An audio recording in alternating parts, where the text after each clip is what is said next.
Strength. It's not just about lifting bars. It resides within every unique journey. This is To The Bar. Strength in every story. We're a community, a platform where stories meet strength. Our podcast is the result of our passion for weightlifting. From the first lift to the last, we're here to bring you the latest weightlifting news, to unravel the intricacies of the sport that will make you want to grab a barbell and hit the platform. This is To The Bar. Strength in every story. And now for today's show.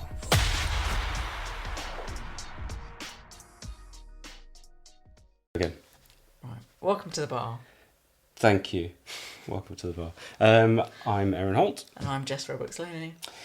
And welcome to day one of the British Masters in Bangor, Wales. Yeah. Not Northern Ireland. Not Northern Ireland, Bangor, Wales. Mistake last year. So we got a few things we want to talk through.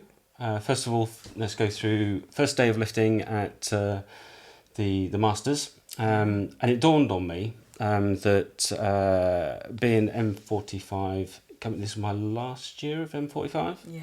And I go into the M50s next year. And it dawned on me that when you get to a certain age, you know you're old as a Masters lifter when you have to come on a Friday and lift. I'm not there yet. And would I be next year? No. Oh, thank God for that. No, you'll still be Saturday. So I'm still young, You're but alright, I'm not still in the young group, which would be the Sundays, which are the 35s and whippersnappers. But even more impressive are the people that we saw today. We weren't TOing. We managed to sort of skive off those duties, but we then got roped into doing a bit of loading. So we're aching. My back is very sore. But again, it's the whole part. Everyone pitches in. We had a great time. Did 3 sessions of loading. Fingers red raw, but it was awesome. And again, I think the people that we saw. So we came for, who was the first group we saw? It's the ladies. So we got here about midday, right? Yeah. And we came in for the women's. It's got to be women's 60s. Yeah. I'll look whilst you ramble about what we saw. So we saw them, and so Trish, who some of you may have seen already with the BWL, who have been doing a bit of a sort of a promotion part with the Masters lifters, a bit of a do a video piece with an amazing videographer, William from Express Media. And so that was great. So great seeing Trish on the platform. She absolutely smashed 65s. 65s. God, Yeah, that so makes we it even more missed. impressive. Yeah, so the first group, sorry to interrupt, but just whilst we're talking about amazing lifters, the first group were the 70-75s. So we had George Travis from Triple X, who is... Adam or yeah, Travs. Adam, dad. 75, 61, bodyweight 70, age 75, bodyweight 61, yeah. It's incredible, really, isn't it? To still be slinging a bar around at that age. That's me. It is incredible. Yeah. And we've got some of the videos as well that we're going to be putting on. Yeah, I enjoy it. So the women's, last year when we got here just in time for it starting, I think, because we did see the men's 70, 75. But today, I sort of think the women's group is particularly inspiring for me because some of them were coming out and they were snatching nigh on their body weight at 60 plus, 65 plus. Yeah. So between 65 and 70 these women are. And, Susie clean and jerking 47 there. And it was snappy as you like. Absolutely amazing. Yeah. I think it's incredible. And it's less about what's on the bar. As much as I say, almost body weight, it's less about what's on the bar and more about the fact that they're still in a gym, they're still training, they're still turning up to competitions at that age. Weightlifting doesn't stop at seniors, does it? Yeah, and I think it's great to see this sort of resurgence, but it's a continuation of the sport these days. You've got things like the Masters snooker, football, of course, is quite popular. Masters football. The tennis are doing it now. So it's nice to see that there is a bit more focus on Masters lifters and that it's not just a case of as soon as you get past that sort of peak of when you're in late 20s 30s, that's it, you're done and dusted, you should hang up your boots or your what was you hanging up, lifters and antlers, and call it a day, because that's not what we're about. We want to keep on striving and pushing and challenging ourselves, so it's great to see those people doing it. I had a great day. I think it's probably a good time to try and go back to what we talked about before in the sense of the difference between British Masters and British weightlifting, because obviously this is a British Masters competition, so it's in no way affiliated with British weightlifting. BWL haven't done any of the setup or put in any of the work for it. This is all the British Masters, really, isn't it? Yeah. Bill Barton and Chris Baker. Chris Baker, and of course Dave from Dave Bangor, from the Bangor University, who's done an amazing job in setting it all up. It looks great. And then of course we saw our very own sort of friend from Lower, from Jim, who did amazingly well. What did he, 5 from 6? 5 to 6, and I think he got a couple of PBs on the platform as well. And then of course Stuart, who came on, and we'll post those as well, because it's great to actually see someone split snatching and split cleans. The splits. I love watching him snatch. He's so snappy. Seeing someone do it properly, and especially it shows that it just because your mobility starts to sort of taper off, for some people, that you shouldn't just stop.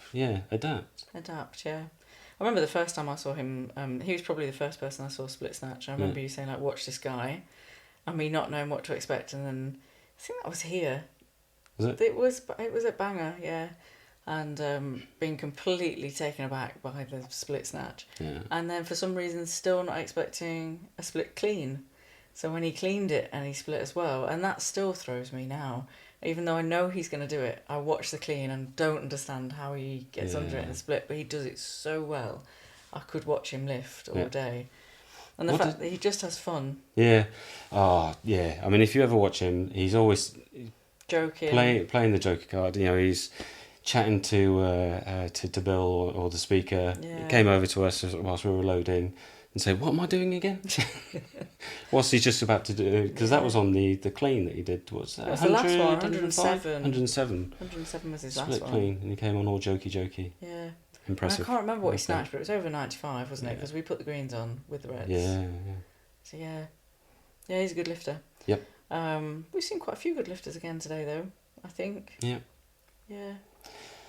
Yeah, no David Manning though this year, unfortunately, so no big which we always love seeing. Big crowd pleaser, but unfortunately no David this year. No. But no, it's been good. Looking forward to day 2 tomorrow. My highlight would probably be Justine Howlett at the end. Yeah, she's so strong. I've got some videos of her as well. That's impressive, wasn't it? Yeah. I followed herself for all 6, didn't she? So all 3 snatch, all 3 clean and jerk. But yeah, it's just in the sense of being able to sit back and think, there's no age limit. You can still be progressing and enjoying yourself. It's just carrying on training and being dedicated to it. Yeah, I really enjoyed watching her lift. She lifted really well as well. Yeah. Which is nice. Yeah, highlight. I don't know whether I have one. I enjoy watching Bryn, of course, coming on. He's very much a showman. And I think, one of the things on the Friday sessions are that, most people are travelling to get here for Friday night after work and such, and so it's the audience is quite sparse, minimal, and so Bryn coming out trying to cheer people up, it's always good, and it gets people, especially after we just have come off the lower comp, which was every single lifter got a round of applause coming on atmosphere. And coming off the platform, so it was great. So to sort of try and to see that, trying to get that or emulate that today was it's tough when there's not that many people there, but I still managed to sort of get an atmosphere going, which is good. Yeah, it was good for him. So yeah, we're here all weekend. Yep. And I'm trying to trying to think who's on tomorrow. So tomorrow I've got it here. We've got men's 55s, men's 50s, women's 50s, 55s, 45s. So yeah, men and women from 40 to 55. It's going to be a long day. Busy day. Yeah, busy day. So we both ref him. Yep. We'll try and do some loading actually. Maybe. Although you get to coach for the first time. Yes. So I've got Chloe, of course, Chloe Motion, and Mark Butcher, and Ike as well. Yeah. So it'll be busy. Nice and exciting. Send them all out super early. That'd be great. Yeah, it's going to be fun. They're quite self-sufficient lifters anyway. But yeah, so long day. But hopefully, we'll do another update tomorrow on the day's proceedings. And it should be good. Looking forward to it. Yeah, me too. Yeah. We've had quite a lot of competitions recently, haven't we? Or at least we're going into quite a lot of reffing. So last week we did the Lower Spring Open. Yeah, it was interesting because I think it was advertised as a spring one, but I think he... so this is Mikey, of course, from Lower, the owner there. He's now looking at trying to make competition a little less daunting to his lifters, making them a lot more regular. So I think we're going to start seeing them maybe not monthly, maybe 6 weekly, something like that. Because it is, whenever we do, the questions to people, when's a good time to start as an athlete to get into competition, and everyone says as soon as possible. That do not make it something that it's not, and put it off. Wait until you think you're ready, because you're never going to be ready.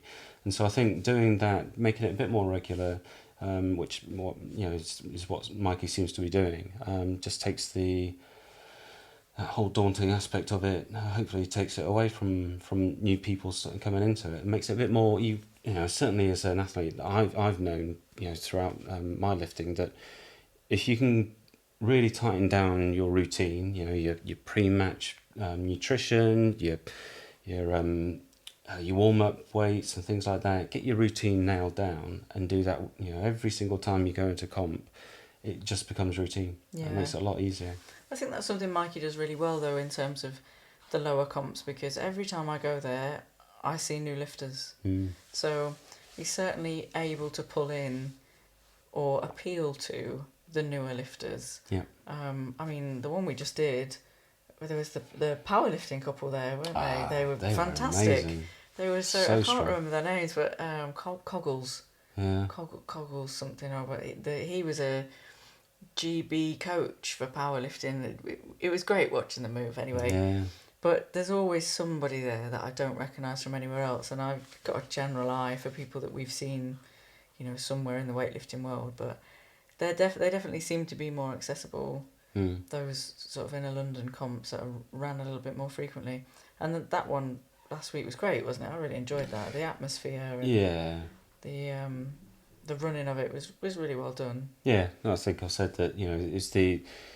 I don't think I've known a comp that every single lifter was clapped on and clapped off. It was no dead silences. Everyone was really behind the lifters. Yeah. It was a great atmosphere. It really was a great atmosphere. I like those smaller comps where the music stays on as well. Yeah. I don't know if that's just me. I know some lifters don't like. In fact, I was talking to a lifter, Mario. He was saying that he prefers it. He likes it when it goes quiet and everybody goes silent and he zones in. And I'm glad that works for him. But no, I just want them. Yeah, I quite like the music staying on and it's still having a little bit of a hustle and bustle about it. I enjoy that. So when we train obviously together, you like Cotton Eye Joe, don't you? Oh, fuck off. If Tom puts Cotton Eye Joe on one more time, honestly, that's a direct message to Tom Story to stop putting Cotton Eye Joe on in the gym. But yeah, so we did Lower, and now obviously we're doing the British Masters, and then what have we got next? So they're currently doing, or they're just finishing with BWL. They're doing the Armed Forces versus Home Nations, aren't they? Yeah, which is exciting. Quick one on that, I guess, because there's been lots of posts from BWL about this sort of playing off against each other. So the home nations, whether it be England Scotland Lions versus the England Rose or England Lions, or which is great, and it's something I've been crying out for many years. And as soon as you sort of come into the sport as well, that it's like why is it just a single person going into a comp and competing against just their weight or age group? It just seems pointless. Why not make it a bit more club versus club or nation versus nation? It makes it a bit more exciting. Yeah, I think it's a great idea. And I was talking to Victoria Mann earlier about Atticus and how we wanted to start running our own comps there. But then also maybe this idea that you sort of support each other, right, with the small clubs. So if we put on an open and athletes from, say, London Strength or lower, they come to us and then they put on an open and we take our athletes there. It would be good if you could have that, but then also a little bit of a competitive edge. So it was sort of like us versus London Strength in that sense of club v club cup. Yep. I Who like takes that. the cup home at the end of the night? Yeah, it just adds more layers to the sport, doesn't it? Because we spend a lot of our time, all of us, even when you're training with other people, it's a lone sport. And I think that sort of cup aspect really makes it more team-based. And I love that line I say all the time for Ascus is we win as a team. Yeah. I think that really drives people, even as an individual within a sport. Being able to represent a team or fight for a team gives you a little bit more. I like that. Yeah, and obviously we're here at the British Masters, and I know that whenever I've been to, the Europeans of the Worlds, whenever you go and go to those events, the British sort of Masters teams don't really mix, or there's not a big contingency that goes, whereas the Nordics, you see the likes of the Swedish or the Danish teams coming, sort of going there, and they're all sat together. They're all there for a longer period of time. Yeah. They're all there supporting. It's more of a team, And I think the keyword there is team. Yeah, isn't and it? I think that probably stems from this fact that we're so separate. We're all individuals at the moment. So hopefully this will really gel us together and be a bit more team orientated. Yeah, it's a bit more forward thinking. Yeah. So we've got that one happening right now. That's overlapping slightly with the British Masters. So then next week we've got books. Which is going to be amazing. I'm really looking forward to books. This might be one of my favourites. Yeah. I say that about them all, but I do like books because it's all the young kids that've just got no fear. Yeah. Yeah. And it's so funny when you listen to the coaches chatting away, and they've got their plan. They go out and they're telling their lifters to stick to these weights, and they come off having done their opener, and they're buzzing, and it's like, right, just whack another 20 kilos on, and the coach is like, just sit down and shut up, stay away from the marshal's table. So they're super enthusiastic, and it's going to be great. Yeah, I enjoy books. So books was here last year. It was in Bangor, and so next week it's going to be at Brunel, which is nice. A bit more local for us instead of driving for 5.5 hours to get here again. So we've got that one, and then maybe that's it for now. Yeah. The next, that's it for now. I think we've got a couple with London Strength coming up, but it feels like we're sort of going back into comp season, which is nice. Yeah. I just wish they'd spread them out a bit. Yeah, that's true. But yeah. Goes back to my comp calendar thing. Yeah, it does go back to comp calendar, but you start adding in cup comps in amongst all of that as well, and all of a sudden you've got comps every weekend, right? Which is another reason to try and get more TOs in. What were you saying as well? We were talking about the sort of the multiple amounts of different comps that we've got at the moment. But you sort of mentioned that it, for those that don't manage to qualify for things like the British or the English, this also then fills that gap as well for those. It gives people that aren't at that standard yet, haven't got those qualifying numbers yet, that they can actually reach. I think it just qualifying adds, for those sort of comps. Yeah, it just adds more layers. So I think at the minute the sport feels, as somebody that's relatively new into the sport, it's quite polarised. So it's almost like if you want to compete on a BWL platform, you need to be top level senior, it feels like to me. Otherwise, you're on a tier 3. which is great. There's no problem with that. But that feels like your two elements to the sport, unless you're just training in the gym. So having either this idea of, that you brought up with the league, and this idea that a club chucks in one masters male, female, one senior male, female, whatever, and you have a team that represents you, or that you represent your club in a cup or something like that. I think that just adds more layers for me, so that the people that aren't going to go to the British Championships or the English have got stages to go through and things that might keep them.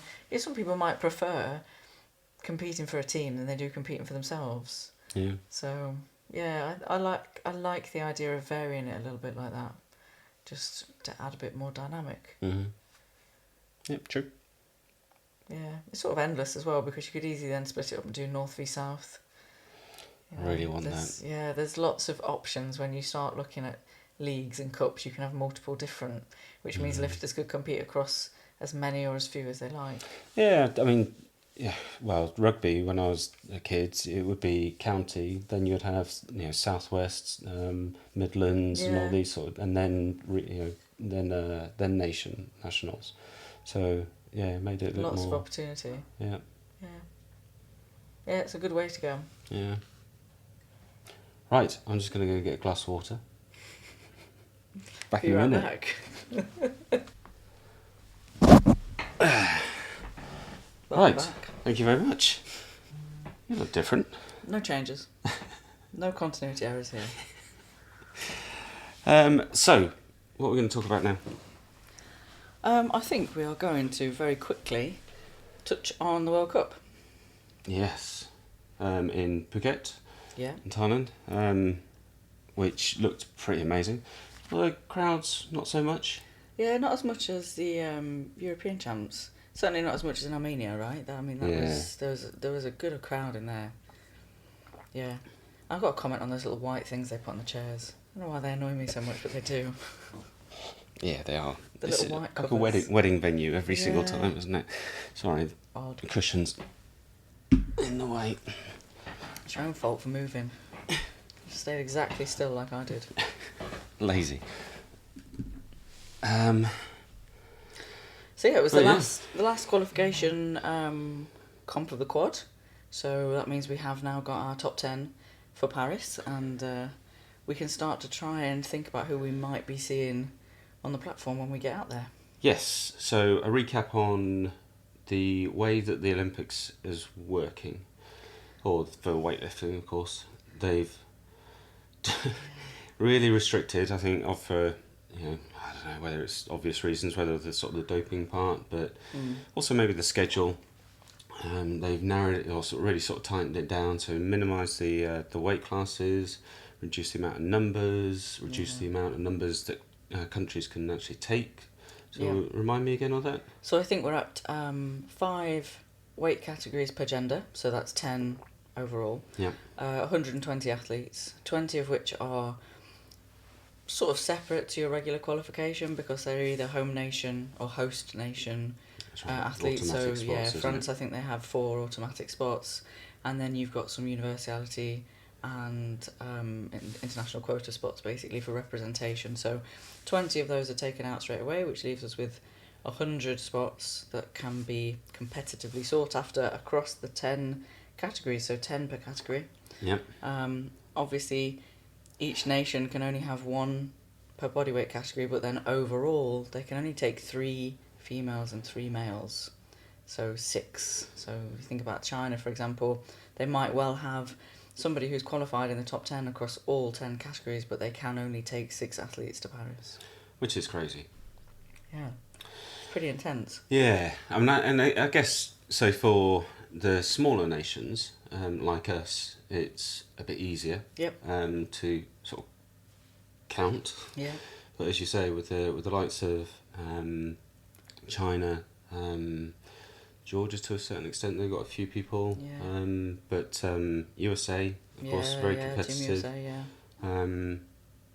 But yeah, I mean that's hard. Yeah, it's got to be hard being an athlete, I think. And going through that, I mean, it's been a pretty grueling qualification period when you look at the scoreboards, and even just the way the athletes are talking about it online, you can see that it's been hard for them. So the fact that you could do all of that work and still not get selected is pretty tough. Heartbreaking. Yeah. But yeah, so I thought I would go through, have a look at the different weight classes in the men's and the women's, and I'm looking at my list of things, really. And I think you touched on it then, and that's the Chinese. I think they're the obvious ones. So for the men, it's, there's the obvious ones. So Lee Fabian in the 61 class, and the amazing Hunter Morris from USA. He's great, isn't he? I love that people are calling him Champton. I think that's great. Awesome. Yeah.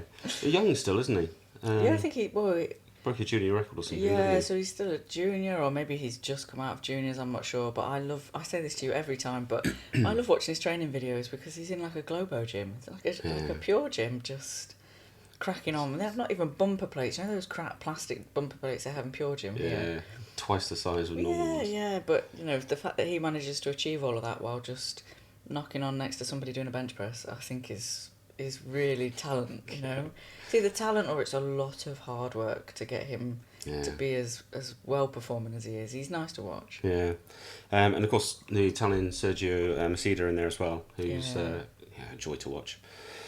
So there's obviously one spot for the Chinese. Then the 73, so that was watching the group there, that was exhilarating but heartbreaking. Yeah.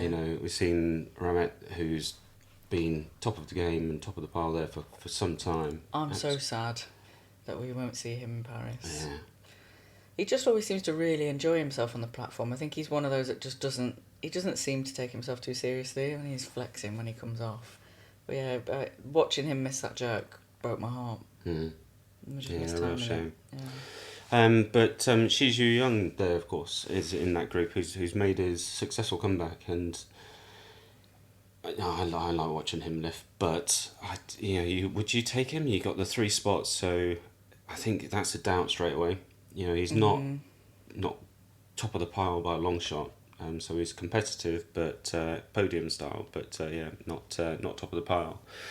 89s, Lee Dayan, and of course Carlos Nazir. Yeah. So that's going to be a great group to watch. The 19-year-old that's not 19.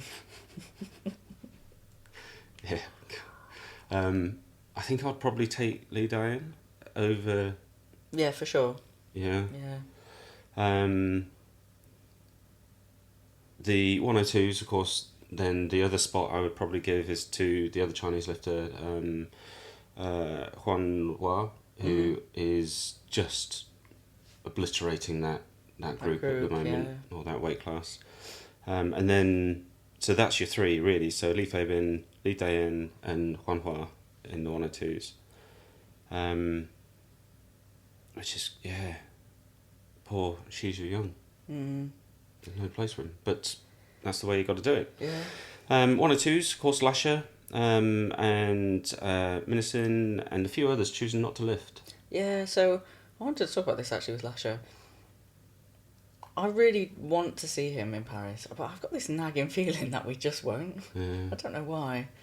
But yeah, it's interesting that he chose not to lift, but then I suppose quite a few athletes chose not to lift in this last qualifying comp because their position was already secure. So I suppose why would you when August is 118 days away before the comp starts or something like that?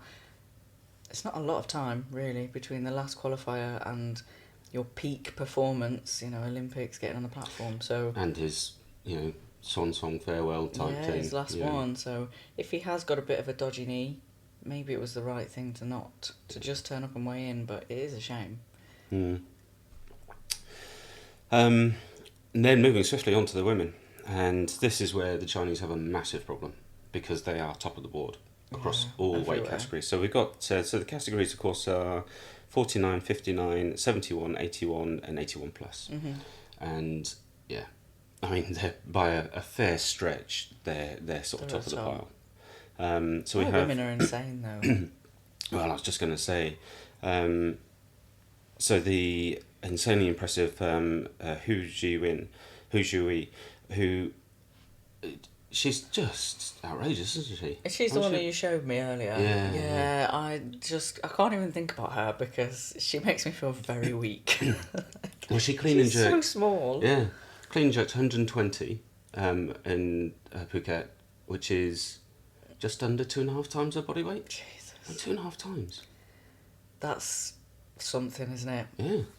2.5 times. And I'll always say this: I find that category, the sort of the lighter weights, the Leaf Haven, that sort of weight, much more impressive for me. Yes, I'd rather watch them than the Lashers. Yeah, it's impressive shifting 270 odd kilos as a clean and jerk for Lasher, but for me, that's more impressive. Yeah. I enjoy watching those. I think this is why I like Jordan Dela Cruz from USA, because she's small, but it's the efficiency.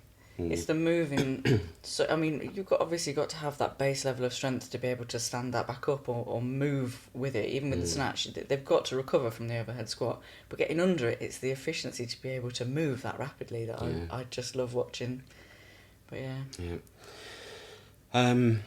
So we've got her, which is a guarantee. You've got to take her. Then the 59's Lo Shifang, who seems to be going, but also someone that I saw at the Commonwealth many moons ago, back in when it was at Birmingham, was Maud Chiron from Canada. Oh I really like her as a lifter. And she's vying for a podium, which is great. So she's really competitive. So hopefully we'll see her do well there.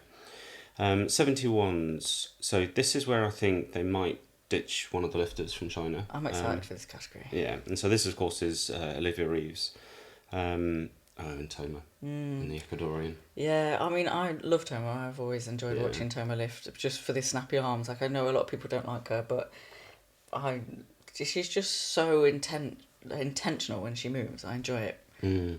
But I might be more excited to see Olivia Reeves, to be honest. So watching her this year has been something really special. I would like her to share her squat program with me, because the legs, I just don't get it. She's so I'm excited for this group. Woman. Really excited. 81s, another Chinese lifter who's miles ahead. Lo Shifang, but maybe another one that's going to be sort of benched, as it were, with Lo Shifang. And whilst we're on the 81s, obviously we have to sort of touch on the fact, because I've talked about her all the way through, how much I wanted to see Matty. And obviously she's not going now. But still turned up. Yes. In Thailand. And I guess, was that more as there's a 1% chance that she might... It's the only thing I can think is, obviously she's injured, she's got some kind of nerve issue going on in her hips. It doesn't seem like that's something that's going to be resolved in time to be on the platform in August and peaking. But I suppose by turning up and weighing in, she kept her options open, that if Mary didn't qualify, or if, Kate Vibert didn't. So she kept the option there that if Team USA had 5 lifters and the 6th spot was free and she qualified, she could have taken. Maybe she could have just turned up and weighed in at the Olympics, I don't know. But I suppose it makes sense if you've put all that much work in to keep your options open, but I can only imagine. I mean, there's a shot of her, I can't remember which media person took the shot, but so when they're in the lineup, where she's in the lineup and she looks devastated. I mean, all her personal social media, she seemed fine, but that one shot, she did look pretty heartbroken. So, yeah, it's interesting. Just like me yesterday when I had to stand in for one of the lifters in the lineup. I couldn't lift. Just a little bit sad. Exactly it's the same situation, Aaron, yes. And then, so we then go on to the 81s. And of course, Li Wenwen, who is just... I mean, she's some kind of beast. What is that? Insane. I've just never seen isn't anything she? like it. It was her that we saw do the 300, well, maybe it wasn't 300 kilo, I can't remember. But the ridiculous squat. Oh, the squats. Yeah, it made my eyes water just watching her. Yeah, powerful. But yeah, this category is obviously going to be pretty incredible for us to see in Paris, because we're going to have Emily Campbell there. Yeah. Which is Oh, great. medal hope. Yeah. Yeah, good for her. I'm really, really excited to see her get to She didn't lift again for the... No, she didn't Thailand, lift did either. she? Again, makes perfect sense, because she's all the way up the top of the group, really. What is she, 3rd? She's doing really well. So why would you waste the energy? Why would you use it? I mean, unless you were just going to go and take it as a training session and just... Yeah, I suppose mid-block, you know. Why put the pressure on yourself? I watched a lot of her training videos while she was out there. It looks like she was just sort of having fun with her friends, socialising. Why not? Yeah. But it's exciting for her. So obviously she's our only GB lifter that will be going to Paris. But we did have, you know, a couple more that were going through the qualification process. But, I mean, I don't know about you, but it feels like this has been pretty gruelling for them. Yeah.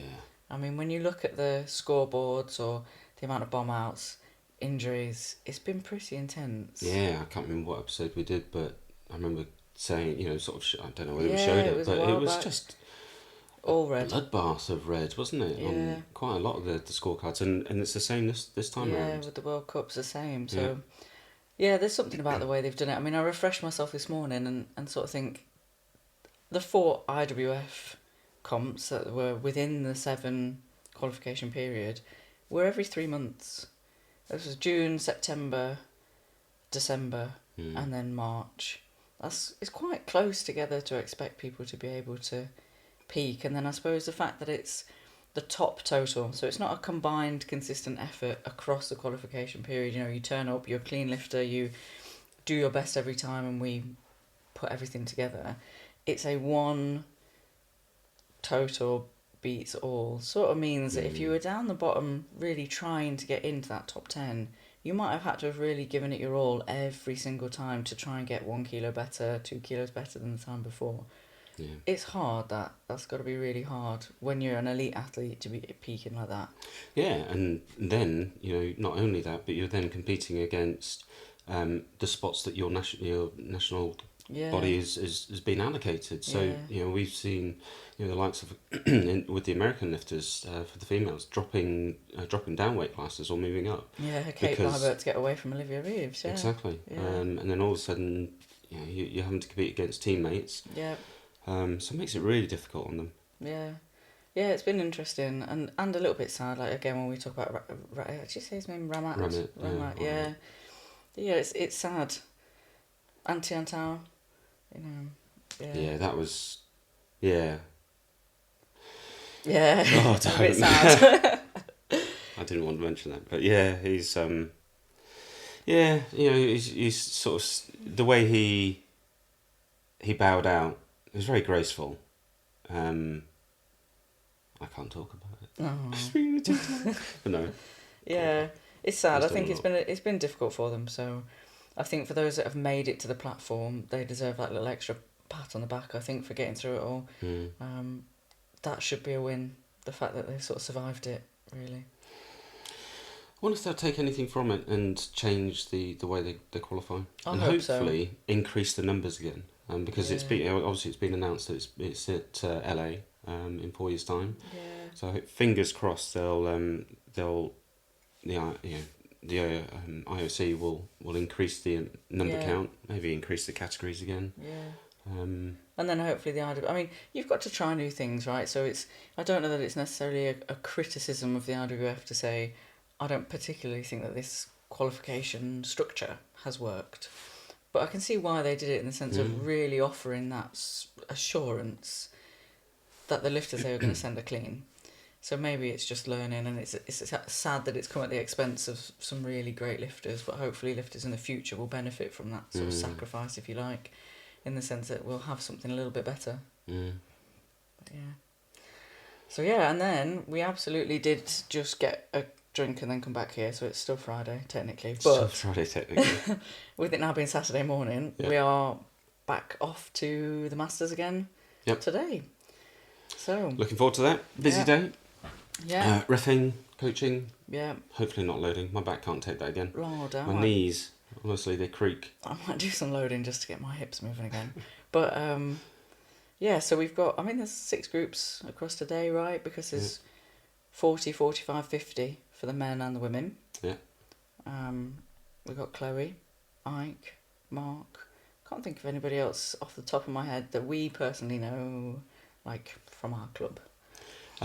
Russell Turner from who is Cave Fitness. One of my good buddies who are also sort of we're normally in the dorm up rooms. He's in the 89s. Well, I'm in the 80. I'm actually pushing 102 plus at the moment. I need to get back on that diet. But I'm normally in the 81. So it's always great fun sitting next to him, warming up when he's in the 89s. So good to see him as well. So we're back to. I don't actually. I'm gonna have to ask Dave Jones today what his club is called because it's Welsh, isn't it? And I can't pronounce it. So we're going back to Dave Jones's club today for the Masters, and looking forward to it. So we'll probably check back in the exact same outfit and the exact same seats later, and do a summary of how the day's gone. Awesome. Catch you later. You've been listening to the Bar, Strength in Every Story. Thanks so much for listening. We're so happy to have you as a member of our community. We have a passion for weightlifting, but we also have an insatiable curiosity about everyone's story. We hope you've enjoyed the show. If you did, make sure to like, rate, and review. And we'll be back soon. But in the meantime, find us on Instagram at _2_thebar. And be sure to hit the website at 2-thebar.com. See you next time on To The Bar. And remember, there's strength in every story.